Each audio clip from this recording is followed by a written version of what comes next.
बहुत समय पहले अफ्रीका के जंगल में दो छोटे शेर के बच्चे रहते थे। उनका नाम था कोपा और पोका। कोपा बड़ा भाई था जो बहादुर और ताकतवर था, और पोका उसकी छोटी बहन थी जो बहुत जिज्ञासु और खेलकूद वाली थी। वे अपनी माँ के साथ रहते थे जो जंगल की रानी थी और उनका ख्याल रखती थी।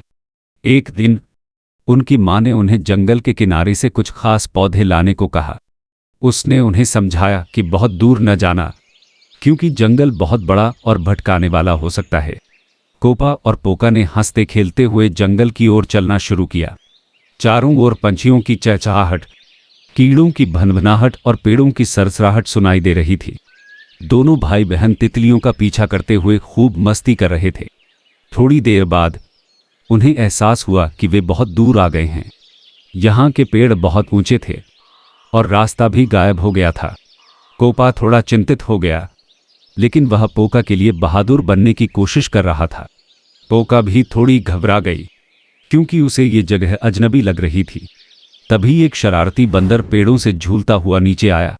उसने हंसते हुए कहा कि वह उन्हें घर का रास्ता दिखा सकता है, लेकिन वह बस मजाक करना चाहता था। कोपा और पोका ने उसे कुछ देर तक फॉलो किया, लेकिन जल्दी ही कोपा को समझ में आ गया कि वे एक ही जगह पर घूम रहे हैं।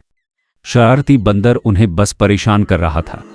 कोपा और पोका ने बंदर को छोड़कर खुद ही रास्ता ढूंढने का फैसला किया। चलते चलते वे एक बड़े नदी के पास पहुंच गए, जहां एक आलसी हिप्पो पानी में आराम कर रहा था। कोपा ने उससे पूछा कि क्या वह उन्हें नदी पार कराने में मदद कर सकता है। हिप्पो ने हाँ कहा और दोनों को अपनी पीठ पर बिठा लिया। नदी के बीच पहुंचते ही हिप्पो ने एक बड़ी सी जम्हाई ली और सो गया। उसकी बड़ी सी शरीर पानी में बहने लगी और पोका डर गई। कोपा ने उसे जगाने की कोशिश की और कुछ देर बाद हिप्पो जाग गया और उन्हें नदी के किनारे तक ले गया। दोनों ने हिप्पो का धन्यवाद किया और आगे बढ़े।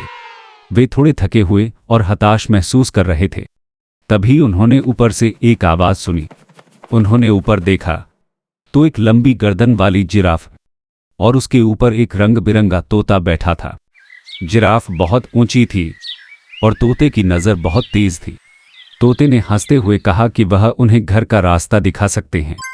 जिराफ की लंबी टांगों और तोते की तेज नज़र की मदद से उन्होंने जल्दी ही वो रास्ता ढूंढ लिया जो उनके घर की ओर जाता था। जैसे जैसे वे चले, उन्हें जाने पहचाने पेड़ दिखने लगे और अपनी माँ की दहाड़ सुनाई देने लगी। खुश होकर कोपा और पोका अपने घर की ओर भागे। उनकी माँ दरवाजे पर खड़ी उनका इंतजार कर रही थी। उसने उन्हें गर्व से देखा और कहा कि वे कितने बहादुर थे। माँ ने उन्हें गले से लगाया और दोनों बच्चे अपनी माँ के साथ घर पर आराम से सो गए।